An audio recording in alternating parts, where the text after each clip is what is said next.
আল্লাহ আমার রব, এই রবি আমার সব, দামে দামে তন মনে তারি অনুভব। তোমার দুনিয়াতে আমি যেদিকে তাকাই, অথই নিয়ামতে ডুবে আছি সবাই।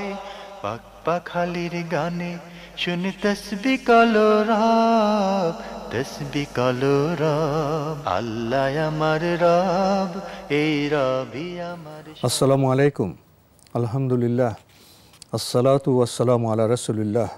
প্রিয় দর্শক, আপনারা যারা দেশে আছেন প্রবাসে, সবাইকে জানাই অনেক অনেক প্রীতি ও শুভেচ্ছা। শুরু হলো এনটিভি আয়োজিত এবং লাভ হলো নিবেদিত অনুষ্ঠান আপনার জিজ্ঞাসা।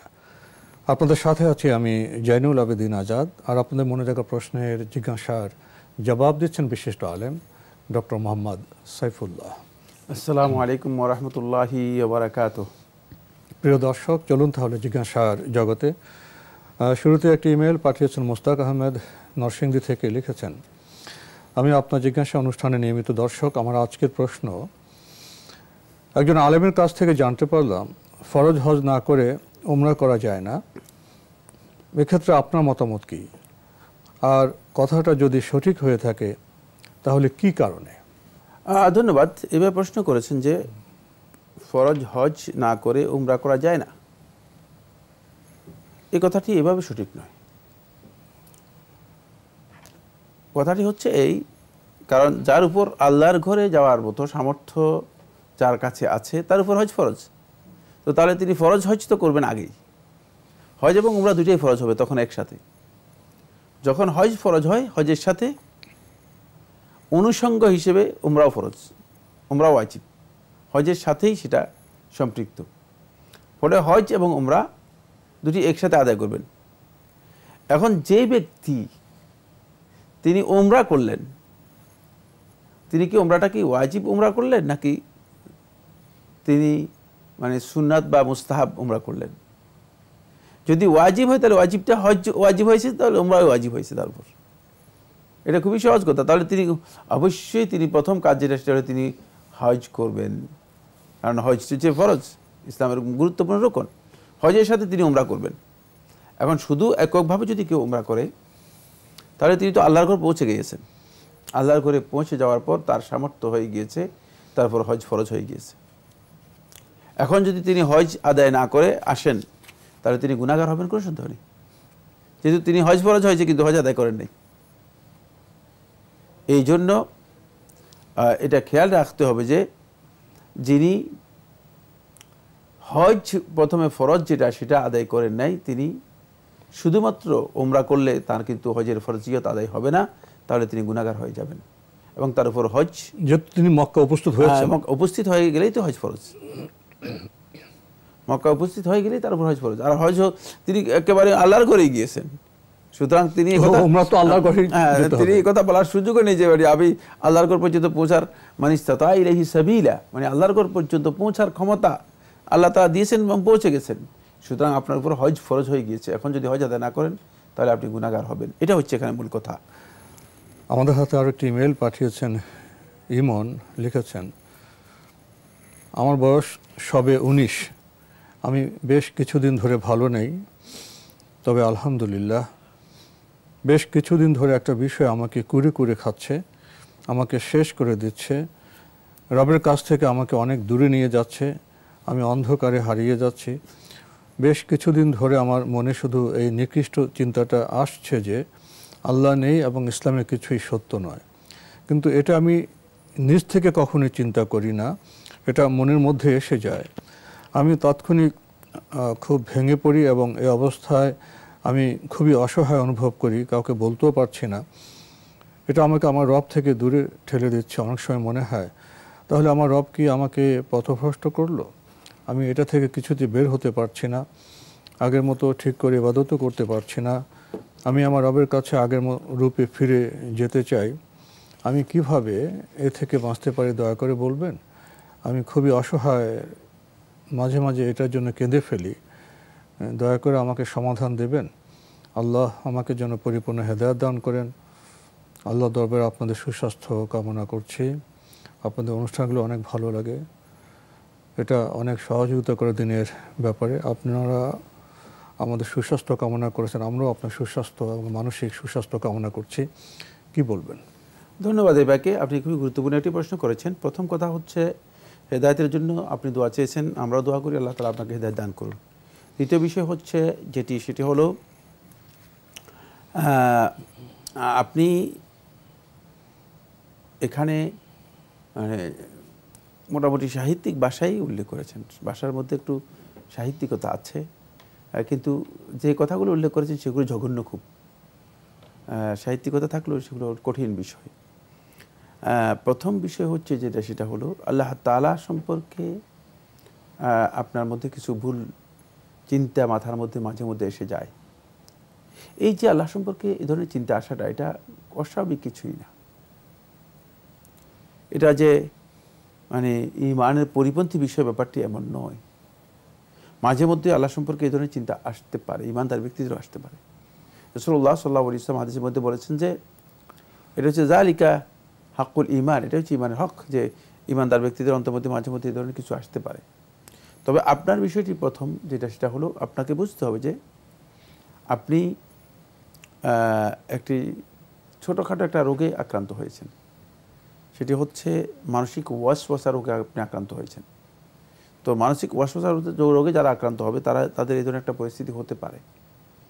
সেক্ষেত্রে প্রথম কাজ হচ্ছে সেটা হলো আপনি নিজেকে সকল প্রকার আল্লাহ তাআলার অবাধ্যতা এবং গুনাহ থেকে পরিপূর্ণরূপে পরহেজ করবেন।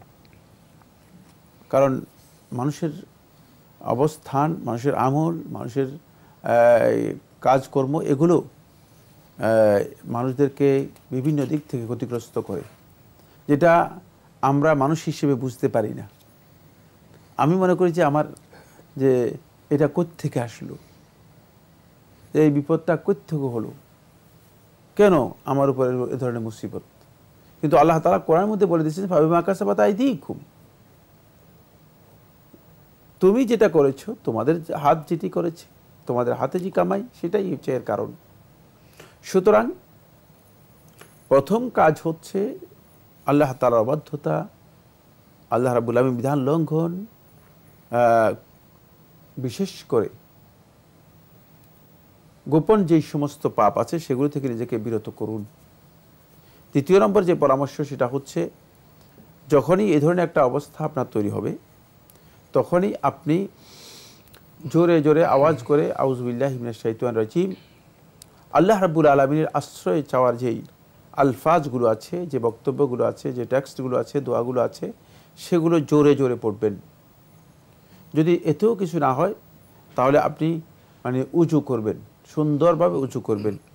উজু করে তারপরে আপনি মানে এই দোয়াগুলো বেশি বেশি করে পড়বেন। 3 নম্বর যে কাজ সেটা হচ্ছে সকাল সন্ধ্যার যে আজকারগুলো রাসূলুল্লাহ সাল্লাল্লাহু আলাইহি ওয়াসাল্লাম শিক্ষা দিয়েছেন, সেগুলোকে একেবারেই নিয়মিত করবেন। 4 নম্বর যে বিষয়টি সেটা হলো যখনই এই ধরনের একটা ওয়াসওয়াসা অন্তর মধ্যে আসবে, তখন সেটাকে প্রত্যাখ্যান করবেন, ইগনোর করবেন। একেবারে মানে মনে করবেন যে এটি শয়তান আমাকে আমার অন্তরের মধ্যে এসে এই ধরনের জিনিস আমার অন্তরের মধ্যে ঢুকিয়ে দিচ্ছে। মনে করবেন যে শয়তানের পক্ষ থেকে এই ধরনের জিনিস আমার অন্তরের মধ্যে নিয়ে আসতেছে। শয়তানকে যেভাবে আমরা ঘৃণা করি, মৃত্যুকে আমরা যেভাবে মানে ঘৃণা করি, জাহান্নামের আগুনে যাওয়াকে আমরা যেভাবে অপছন্দ করি, ঠিক এভাবে এটাকে প্রত্যাখ্যান করবেন। এভাবে যখন প্রত্যাখ্যান করবেন, মানে এটা নিয়ে আপনি নিজেকে এর মধ্যে ইনভলভ করবেন না, নিজেকে এর মধ্যে যুক্ত করে দিবেন না, এর মধ্যে নিজে ব্যস্ত হবেন না। ব্যস্ত হলেই তাহলে আপনি এটাকে প্রশ্রয় দিলেন, এবং প্রশ্রয় দিলে সে আপনার উপর জেঁকে বসবে, সে আপনার উপর জেঁকে বসবে, আপনাকে মানে তার কাজে লাগাতে পারলো এটা বুঝবে। যখন প্রত্যাখ্যান করবেন এবং সেটা যখন নিয়মিত করবেন, অবশ্যই ইনশাআল্লাহ তাআলা 1 মাসের মধ্যে আপনি এর জন্য রেজাল্ট পেয়ে যাবেন। আমি যে কাজগুলো বললাম, এই কাজগুলো নিয়মিত যদি করেন ইনশাআল্লাহ তাআলা আমি আশা করি 1 মাসের মধ্যে আপনি এই যে কন্ডিশনের কথা উল্লেখ করেছেন, সেই কন্ডিশন থেকে আপনি নিজেকে মুক্ত করতে পারবেন। তবে সকল ক্ষেত্রে আল্লাহ তাআলার কাছে আশ্রয় চাইতে হবে, দোয়া করতে হবে, ইয়া মুকাল্লিবাল কুলুব সাব্বিত কলবি আলা দীনিক, ইয়া মুসাররিফাল কুলুব সাররিফ কলবি আলা তাআতিক। এই যে মানে রাসূলুল্লাহ সাল্লাল্লাহু আলাইহি ওয়াসাল্লাম যে দোয়াগুলো শিক্ষা দিয়েছেন, এগুলো খুবই ইম্পর্টেন্ট দোয়া। মানে রাসূলুল্লাহ সাল্লাল্লাহু আলাইহি ওয়াসাল্লাম এই দোয়াগুলো যেন বেশি বেশি করে নিয়মিত পড়বেন, যাতে করে আল্লাহ সুবহানাহু ওয়া তাআলা আপনার অন্তরকে পরিবর্তন করে দেয় এবং অন্তরের মধ্যে আল্লাহ রাব্বুল আলামিন যেন প্রশান্তি নাজিল করেন, সেজন্য বেশি বেশি করে দোয়াও করবেন। আমাদের হাতে একটি ইমেল, যিনি পাঠিয়েছেন নাম প্রকাশে অনিচ্ছুক, এটা চাঁপাইনবাবগঞ্জের ইমেল, লিখেছেন নামাজের যে নিষিদ্ধ সময়গুলো রয়েছে সে সময়ে শুকরানা সেজদা আদায় করা যাবে কি? ধন্যবাদ এই ভাইকে, আপনি খুবই গুরুত্বপূর্ণ একটি বিষয়ে প্রশ্ন করেছেন। সালাতের যে নিষিদ্ধ সময় রয়েছে, এই নিষিদ্ধ সময়ে সাজদাতুশ শুকর বা শুকরানা সিজদা দেওয়া যাবে কিনা? দিতে পারবেন।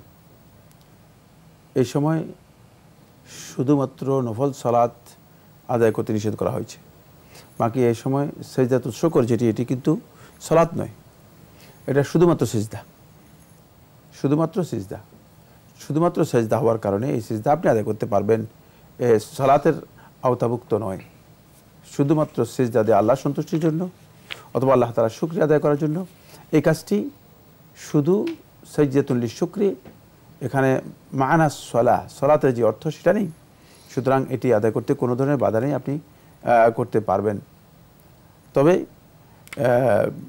একেবারেই সূর্য উদিত হচ্ছে, একেবারেই সূর্য ডুবে যাচ্ছে এই সময় সেজদা দেওয়ার ব্যাপারে, যেহেতু এই সময় অন্যরা একটা বিশেষ কালচারের অনুসারী যারা আছে তারা সূর্যের পূজা করে, এই জন্য আলেমরা যেহেতু রাসূলুল্লাহ সাল্লাল্লাহু আলাইহি ওয়াসাল্লাম সেটা নিষেধ করেছেন, আবার শয়তানের পূজারী যারা আছে তারাও এই সময় পূজা করে, এই জন্য রাসূলুল্লাহ সাল্লাল্লাহু আলাইহি ওয়াসাল্লাম বলেছেন যে সূর্য উদয় এবং অস্তের সময় তোমরা ইবাদত করবে না, এই ইবাদত করবে না, সালাত আদায় করবে না।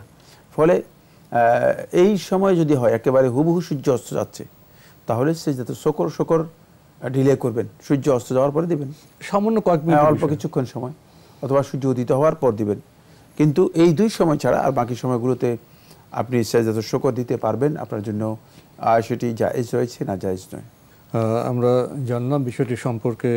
প্রিয় দর্শক, আরও একটি ইমেল পাঠিয়েছেন আব্দুল মোতালেব ময়মনসিংহ থেকে, লিখেছেন আপনাদের অসংখ্য ধন্যবাদ ইতিপূর্বে আমার প্রশ্নগুলোর উত্তর দেওয়ার জন্য, আল্লাহ আপনাদের শান্তিতে রাখুন। আরও কয়েকটি প্রশ্ন দিলাম, আশা করি উত্তর দিয়ে দেশ ও জাতির কল্যাণ করবেন। আমরা তো ভাই কল্যাণের পথে থাকতে চাই, আপনারা সহযোগিতা করবেন আশা করি জীবন ঘনিষ্ঠ প্রশ্ন করে। আপনি আজকে অনেকগুলো ছোট ছোট প্রশ্ন করেছেন। প্রথম প্রশ্ন, কোন আমল করলে জ্ঞান বৃদ্ধি পায়? জ্ঞান বৃদ্ধি পাওয়ার জন্য অনেকগুলো আমলই রয়েছে, তার মধ্যে সবচেয়ে বড় আমল যেটি, সেটা হলো আল্লাহ রাব্বুল আলামিনের অবাধ্যতা থেকে বিরত থাকা। আল্লাহ তাআলার অবাধ্যতা, গুনাহের কাজ, অপরাধের কাজ, অন্যায়ের কাজ, এগুলো থেকে বিরত থাকা জ্ঞান বৃদ্ধি পাওয়ার অন্যতম গুরুত্বপূর্ণ একটি কারণ, বরং এটাই মূলত মানুষের জ্ঞানকে বৃদ্ধি করে। দ্বিতীয় নম্বর যে বিষয়টি জ্ঞান বৃদ্ধি পাওয়ার জন্য, সেটা হলো সময় কাজে লাগানো এবং অলসতা পরিহার করা। সময়কে বেকার বেহুদা কাজে ব্যয় করলে সে ব্যক্তি ক্ষতিগ্রস্ত, তার জ্ঞান বৃদ্ধি পাবে না, জ্ঞান বৃদ্ধি হয় না। এই জন্য তিনি সময়কে কাজে লাগানোর জন্য চেষ্টা করবেন এবং চেষ্টা করবেন যেন অলসতা থেকে নিজেকে বিরত রাখতে পারেন। মানে এই কাজে মূলত অলস ব্যক্তির কোনো স্থান নেই, জ্ঞানের কাজে অলস ব্যক্তির কোনো স্থান নেই। সেই ক্ষেত্রে অলসতা থেকে যত দূরে থাকবেন তত আল্লাহ সুবহানাহু ওয়া তাআলা আপনাকে এই জ্ঞানের এই যে নিয়ামত, এই নিয়ামত দিবেন। আরেকটি বিষয় হচ্ছে আল্লাহ সুবহানাহু ওয়া তাআলা কোরআনে কারীমের মধ্যে বলেছেন আল্লাহ তাআলার তাকওয়া যত বেশি আল্লাহর বান্দা অর্জন করতে পারবে, তাকওয়ার পথকে যত বেশি সে অবলম্বন করতে পারবে, আঁকড়ে ধরতে পারবে, তত বেশি জ্ঞানের উন্মুক্ত দিকগুলোকে আল্লাহ সুবহানাহু ওয়া তাআলা তার জন্য উন্মুক্ত করে দেবেন।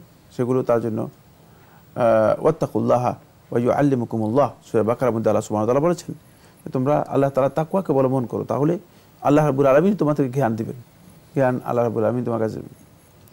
আরেকটি হচ্ছে আল্লাহ তাআলার কাছে দোয়া করা। আল্লাহ তাআলা কোরআনের মধ্যে শিক্ষা দিয়েছেন ওয়াকুর রাব্বি জিদনি ইলমা, আপনি বলুন রাব্বি জিদনি ইলমা, হে আমার রব আপনি আমার জ্ঞান বৃদ্ধি করে দিন। সুতরাং জ্ঞান বৃদ্ধির জন্য আল্লাহ তার কাছে চাইতে হবে। এখন আপনি শুধু নিজের প্রচেষ্টা থাকলে চলবে না, জ্ঞান বৃদ্ধির জন্য আপনার কাজ হচ্ছে যেটা আপনি আল্লাহর কাছেও চাইবেন, জ্ঞান বৃদ্ধির জন্য আপনার কাছে। জ্ঞান বৃদ্ধির সর্বশেষ যে পয়েন্টটি আলোচনা করব সেটা হচ্ছে জ্ঞান মূলত জ্ঞানের সাথে আমল এটি যুক্ত বিষয়। যদি কোনো ব্যক্তি জ্ঞান অর্জনও করে, তার জ্ঞান যদি আমল সমৃদ্ধ না হয় বা আমল এর সাথে যুক্ত না হয়, তাহলে এই জ্ঞান জ্ঞান হিসেবে থাকে না। এটি জ্ঞান মানে গোল্লাছুট, জ্ঞানের সাথে আমল যুক্ত না হলে এক্ষেত্রে প্রবৃদ্ধি ঘটবে না। না, কোনো প্রবৃদ্ধি হবে না। না, কারণ হচ্ছে মানে ব্যবসা না হলে যেমন লাভ হয় না, জ্ঞান তো আমলের জন্য। হ্যাঁ, না, ব্যবসা না হলে যেমন লাভ হয় না, ঠিক ইলম অর্জন করলে এটা হচ্ছে পুঁজি। তো পুঁজি যদি আপনি কাজে না লাগান, আমল না করেন তাহলে এটি বৃদ্ধি পাবে না। এই জন্য অবশ্যই এই কাজটি করতে হবে। এটি হচ্ছে জ্ঞান বৃদ্ধির কিছু পদ্ধতি, যেগুলো আমরা আমাদের ওলামায়ে কেরামদের বক্তব্য থেকে তুলে ধরেছি, চেষ্টা করেছি সেই কথাগুলো বলার জন্য। এই জন্য বোধহয় বলা হয় ওই জ্ঞানী ব্যক্তি প্রকৃত আলেম যিনি আমলও করেন। জি, জ্ঞানী ব্যক্তির না, আমল ছাড়া কাউকে জ্ঞানী বলা যায় না, আলেমও বলা যাবে, আলেম বলা যাবে না। আমরা খুবই গুরুত্বপূর্ণ বিষয়ে অবগত হলাম প্রিয় দর্শক। ভাই আব্দুল মোতালেব, আপনি আরও লিখেছেন, কোন আমল করলে মানসিক পেরেশানি দূর হয়? তিনি আসলে আমল বলতে কি বুঝিয়েছেন সেটাও একটা কথা। আর দুই নম্বর হচ্ছে আমাদের অনেক লোক আছে যে আমল কি জিনিস সেটাও বুঝেন না, অনেক দ্বন্দ্বের মধ্যে আছেন। মানে এই প্রশ্নটা একটা দ্বন্দ্ব নিরসনের প্রশ্ন। সেটা হলো যে কোন আমল করলে, মনে করে একটা আমল আমাদেরকে শিখিয়ে দেন। মানে তিনি আসলে আমল বলতে বুঝাচ্ছেন যেটা, সেটা হলো কোন দোয়া পড়লে এটা করতে পারবো খুব সহজে। মানে মনে করছেন যে দুনিয়াটা এত সহজ না, এই ব্যাপারটা এমন সহজ নয়। কারণ আপনি যে প্রশ্নটা করেছেন সেই প্রশ্নটা কি, সেটা হচ্ছে কোন আমল করলে কি হবে? মানসিক পেরেশানি দূর হবে। মানসিক পেরেশানি দূর হবে। সুতরাং মানসিক পেরেশানি দূর হবে এমন একটা বিষয়, সেটা এত সহজ বিষয় নয়। তবে রাসূলুল্লাহ সাল্লাল্লাহু আলাইহি ওয়াসাল্লাম অনেকগুলো দোয়া শিক্ষা দিয়েছেন। রাসূলুল্লাহ সাল্লাল্লাহু আলাইহি ওয়াসাল্লাম আমাদেরকে দোয়া শিক্ষা দিয়েছেন, আল্লাহুম্মা ইন্নী আউযু বিকা মিনাল হাম্মি ওয়াল হাসানি ওয়াল বুখলি ওয়াল কাসালি। রাসূলুল্লাহ সাল্লাল্লাহু আলাইহি ওয়াসাল্লাম এই দোয়াগুলো শিক্ষা দিয়েছেন। এগুলো যদি নিয়মিত কেউ পড়েন, তাহলে তিনি কিছুটা মানসিক মানে কী পাবেন, মানসিক প্রশান্তি পাবেন এবং দুশ্চিন্তা এবং বিষণ্ণতা থেকে নিজেকে মুক্ত করতে পারবেন। তবে নিয়মিতভাবে যদি কারো মানসিক অস্থিরতা তৈরি হয়, তিনি কোরআনে কারীমের তেলাওয়াত বৃদ্ধি করবেন, তাহলে তিনি মানসিক প্রশান্তি বেশি পাবেন। যেহেতু আল্লাহ সুবহানাহু ওয়া তাআলা কোরআনের মধ্যে বলেছেন, আলা বিযিকরিল্লাহি তাতমাইন্নুল কুলুব, তাতমাইন্নুল কুলুব, অন্তরের প্রশান্তি এটি মূলত আল্লাহ তাআলার জিকিরের সাথে জড়িত। আর আল্লাহ জিকিরের সবচেয়ে সর্বোত্তম জিকির হচ্ছে আল্লাহ তাআলার কালাম, কোনো সন্দেহ নেই। আমরা একেবারে শেষের দিকে যদি ছোট করে বলতেন, কোন আমল করলে হজের সওয়াব পাওয়া যায়? এগুলো অনেকগুলো বিষয়। কোন আমল করলে হজের সওয়াব পাওয়া যায়, এটা দীর্ঘ আমার একটি খুতবা রয়েছে, আমরা সেখানে বিস্তারিত মানে 14টি বিষয় আলোচনা করেছি। সেগুলো তো মানে বড় প্রশ্ন, এই প্রশ্নের উত্তর আমরা এক কথা বলতে পারবো না। তবে একটি আমলের কথা আমি বলে দিচ্ছি, যদি আপনি ফজরের সালাতের পরে মানে সালাত আদায় করার পর আপনি যে মজলিসে সালাত আদায় করছেন সেখানে বসে সূর্য উদিত হওয়ার পরে ইশরাকের 2 রাকাত সালাত আদায় করে থাকেন, তাহলে আপনি হজের এবং উমরার পরিপূর্ণ সওয়াব পেয়ে যাবেন। রাসূলুল্লাহ সাল্লাল্লাহু আলাইহি ওয়াসাল্লাম সহিহ হাদিসের মধ্যে বলেছেন। তবে এই বিষয়ে আমার খুতবা রয়েছে আলাদা, কোন কোন আমলের মাধ্যমে একজন ব্যক্তি হজ না করেও হজের সওয়াব পাবে, এটি দীর্ঘ একটি খুতবা রয়েছে, সম্ভবত 1 ঘন্টা বা 1 ঘন্টা 5 মিনিটের খুতবা। জি, তো আজকে আমাদের এখানেই শেষ করতে হচ্ছে। আপনাকে অনেক ধন্যবাদ। আপনাকে অনেক ধন্যবাদ। প্রিয় দর্শক, আমরা দেখছিলাম এনটিভি আয়োজিত এবং লাভেলো নিবেদিত অনুষ্ঠান আপনার জিজ্ঞাসা। আমাদের এই অনুষ্ঠান আপনারা এনটিভি অনলাইনেও দেখতে পারবেন, ভিজিট করুন www.ntvbd.com। এছাড়া ইউটিউবে এবং আমাদের ভেরিফাইড ফেসবুক পেজে অনুষ্ঠান দেখতে পারবেন। আমরা আমলের কথা বলছি। আমল সম্পর্কে আমাদের একটা আকাঙ্ক্ষা বা প্রচলন এরকম যে কিছু দোয়া পড়লে হয়ে যাবে। আমল তো সুনির্দিষ্ট বিষয়, এবং আপনি জানতে চেয়েছেন কোন আমল করলে হজের সওয়াব পাওয়া যায়, এই বিষয়ে শায়েখের খুতবা রয়েছে, সেটা দেখলে উপকৃত হতে পারবেন। চিঠি লিখুন, প্রশ্ন পাঠান আমাদের ঠিকানায়। পরিচালক আপনার জিজ্ঞাসা, এনটিভি, বিএসসিসি ভবন, 7ম তলা, 102 কাজী নজরুল ইসলাম এভিনিউ, কারওয়ান বাজার, ঢাকা 1215। ইমেল অ্যাড্রেস আপনার জিজ্ঞাসা @ntvbd.com। মহান আল্লাহ আমাদের সবাইকে নিরাপদে রাখুন শান্তিতে। আসসালামু আলাইকুম। আল্লাহ আমার রব, এই রবি আমার সব। দামে দামে তন মনে তারি অনুভব। আল্লাহ আমার রব, এই রবি আমার সব।